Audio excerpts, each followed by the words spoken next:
Good afternoon. A new type of rocket propulsion system has been tested by SpaceX, with the capacity to allow nuclear power in space. We understand that it has developed an as-yet undisclosed fault in the upper atmosphere. Footage shows an implosion of one of its nuclear modules, which precipitated an electromagnetic pulse, or EMP. The EMP has caused disastrous localised failure of satellite infrastructure. GPS navigation satellites, satellite telecommunications, and military coordination satellites have all been affected. Our space correspondent is there at the scene.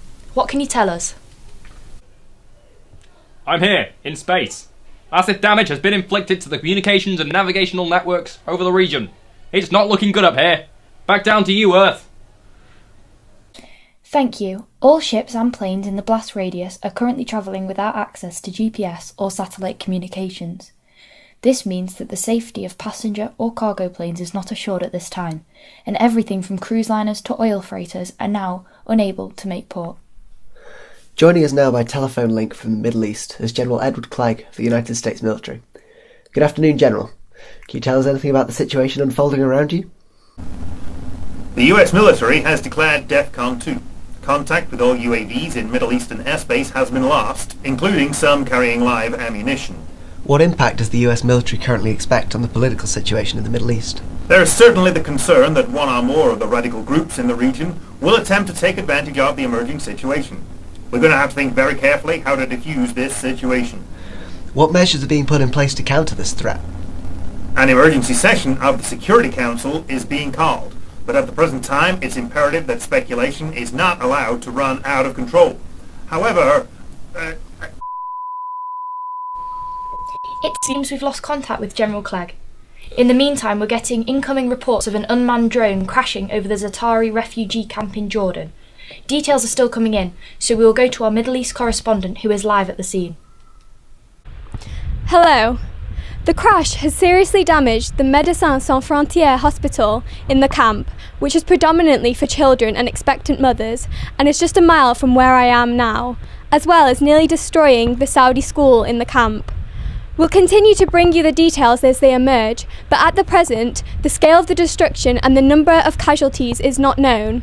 It is also understood that the local military forces are fighting over the crash site in order to obtain the advanced military technology.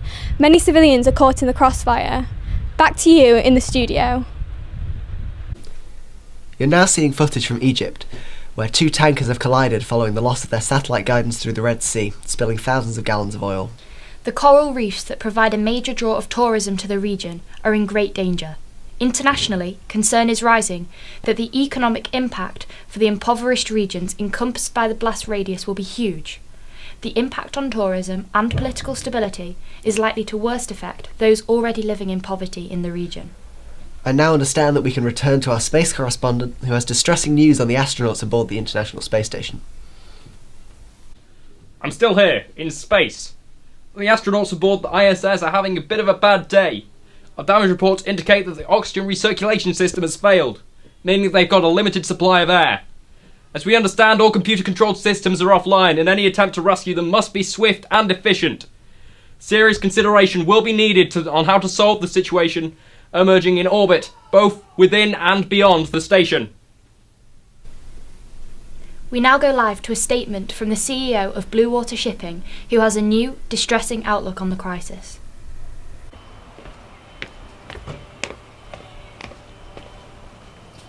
Ladies and gentlemen, our cargo ships are reliant on GPS navigation. Without these satellites, our cargo ships will be unable to deliver food and other essential goods. There's certainly a possibility of a food shortage in regions affected by the blast. Thank you. If this situation is not sufficiently controlled, it would certainly not be hard to imagine the possibility of food riots in these areas as people become more desperate to access goods. The situation is only worsening as these reports flood in. Communications via satellites need to be restored as quickly as possible. Currently, communicating effectively across the world is very difficult, meaning that it is even harder to address the multitude of issues that are arising due to the EMP. It's becoming obvious that the SpaceX fault has led to a crisis of terrifying magnitude. It's understood that specialised committees across the breadth of the UN's expertise are being summoned to address the issues. The world can only hope that its delegates can cooperate effectively. Now is a time for the world to join together in the face of a crisis that transcends borders. We will continue to follow this story as it unfolds.